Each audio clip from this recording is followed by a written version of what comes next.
Kita kembali ke tanah air pemirsa. Indonesia dan Lituania sepakat untuk memperkuat kerjasama di bidang keamanan cyber dan teknologi informasi untuk bidang transportasi, darat, dan udara. Hal ini terungkap dalam pertemuan Menteri Luar Negeri Retno Marsudi dan Menteri Luar Negeri Lituania Gabrielius Landsbergis di Jakarta Senin.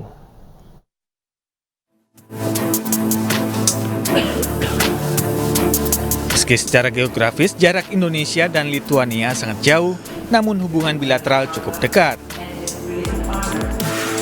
Nilai transaksi dagang kedua negara tahun ini sekitar 43%. Hal ini disampaikan Menlu Retno Marsudi saat menerima kunjungan mitranya dari Lituania Gabrielius Landsbergis beserta rombongan di Jakarta Senin pagi. Ada 3 sektor kerjasama untuk peningkatan ekspor antara lain industri karet dan produk kayu.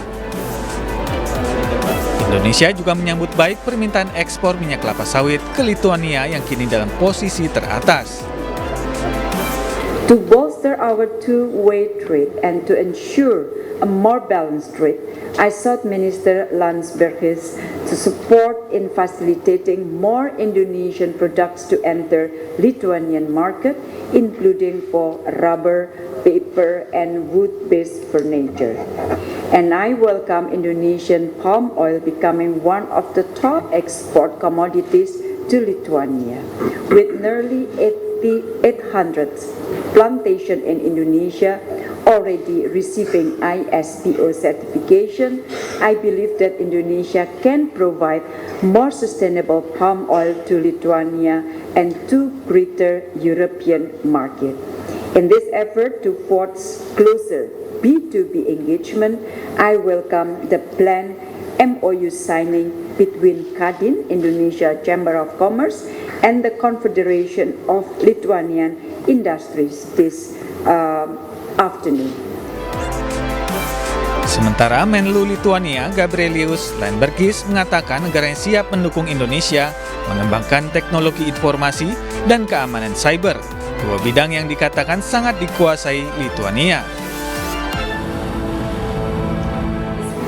We also had a great opportunity to talk about our growing economic ties in such sectors as IT, LNG and renewable energy, agriculture, and even space technology. Both of our countries share interest in diversifying supply chains, strengthening cybersecurity, and increasing our resilience to hybrid threats.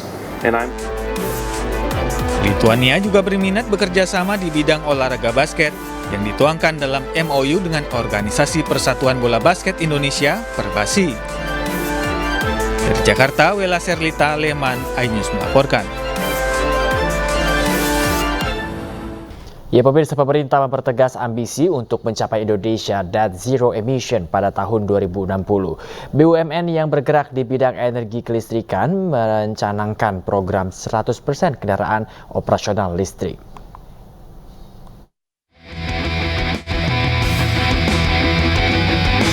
Program menuju 100% kendaraan listrik operasional PLN resmi diluncurkan pada Minggu pagi, 29 Oktober 2023 di kantor PLN Distribusi Jakarta Raya. Secara simbolis, program ini diawali dengan touring motor listrik rute Jakarta-Bandung yang dipimpin oleh Direktur Utama PLN bersama dengan sejumlah pegawai PLN lainnya. Touring dilakukan sebagai pembuktian bahwa motor listrik memiliki kualitas yang bisa diandalkan. PLN akan menerapkan penggunaan kendaraan listrik sebagai kendaraan operasional secara 100% yang diterapkan pada tingkat unit hingga tingkat pusat. Sebagai langkah awal, sebanyak 100 motor listrik akan digunakan sebagai kendaraan operasional sehari-hari yang kemudian secara bertahap hingga akhir tahun 2024 ditargetkan sebanyak 7.000 motor listrik dan 2.500 mobil listrik bisa menggantikan kendaraan berbahan bakar minyak sebagai kendaraan operasional PLN.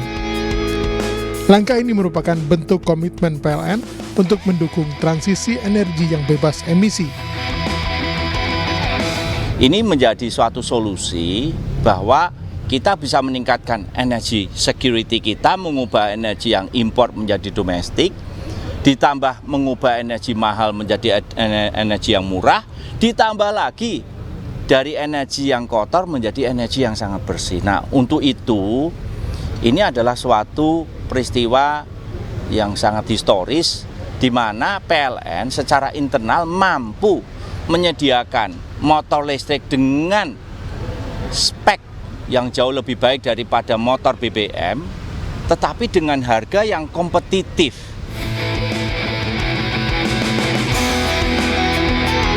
Nantinya, tidak hanya internal PLN namun juga seluruh pihak eksternal seperti BUMN lain dan kementerian diharapkan dapat mengikuti langkah yang telah diambil oleh PLN.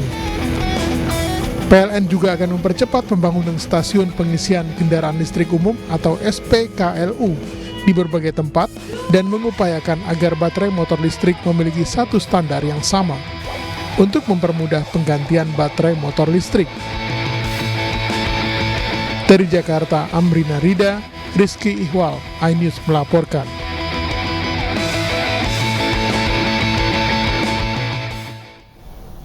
Tim U17 Indonesia terus mematangkan persiapan mereka menjelang Piala Dunia U17 2023. Informasi olahraga usai jeda berikut ini tetaplah di Ajus Pagi.